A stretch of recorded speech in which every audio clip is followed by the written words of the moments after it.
Goeiedag, good day, fellow South Africans and citizens of the world. And Rupert's money is ready for being distributed.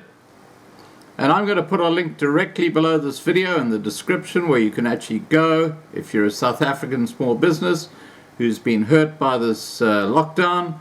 You can go in there and you can actually put in your details and actually request funding. Now, apparently the funding is not a donation, but in some cases it might be. I don't know how that works, but I wasn't able to look at all the information. But apparently if you do borrow money, there could also be repayments, but it now appears they're interest-free. So this is looking better than what we thought last week. Business Partners, which administers a 1 billion rand fund from the Rupert family and Remgrow, have launched a website for SMEs to apply for funding. Now called the Sukuma Relief Program, it offers distinct financial aid to formal sole proprietors and close corporations, companies and trusts. Small and medium enterprises which are negatively impacted by the coronavirus disease 2019 or COVID-19 are encouraged to apply. For formal sole proprietors, the fund offers a grant of 25,000 rand per qualifying business to be used to pay for overheads.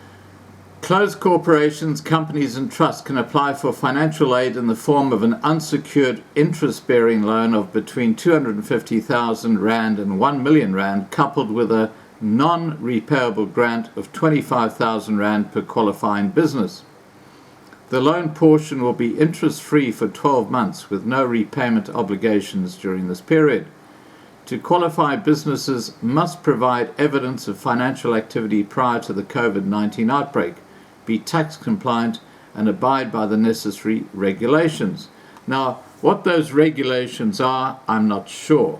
I would love to hear back from people who actually make an application and see if any of this triple B, double E crap comes into the picture. I'm talking about 51% black ownership in a company, also known as black privilege.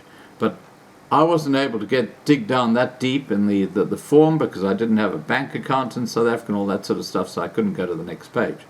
But those who can, please put your comments below and let us know if there are any of this racist shit in the application. The application forms for businesses which require funding are available at the links below. Well, as I said, I'll put the link directly below this video in the description, so you can just take that.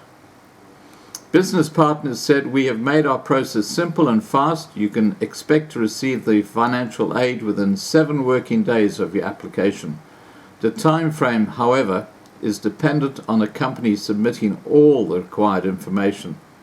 It should be noted that the application forms struggled to load when My Broadband tried to test them. This may be caused by high loads." Now, I was able to get straight in, but that's, what's the time now in South Africa? That's about 6 a.m., 6:40 a.m. on a Saturday morning in South Africa. Business Partners MD Ben Bierman said they have been working hard to put guidelines and systems in place to ensure the funding reaches businesses that need it most. The funding will be made available to smaller businesses in the form of a grant, which means there will be no repayment guidelines or obligations. For larger businesses, there will be a loan component, which will have to be repaid at some time in the future. The initial interest-free period, where no repayments has to be made, will be 1 year. Bierman said they hope the major impact of the coronavirus outbreak would have subsided by then. He said hopefully by that time businesses will return to cash flow positive and profitability, which will make it possible for them to repay some of the money. Bierman made it clear that the 1 billion rand pledge by the Rupert family is a donation and that none of the money will go back to the family. So where the heck's it going if people have got to make repayments? He added that the objective is to administer the donations in such a way that will retain capital in the trust after the COVID-19 crisis is over. Okay. So you got money in a trust. Who owns the trust? That'll be interesting to find out. Anyway, regardless, at least it's a way for businesses to survive. And for that, I take my hat off to the Ruperts. All right, guys, please remember to subscribe to be kept informed. Ring the bell for the updates. Please like this video. Please share this video. And above all, please stay safe.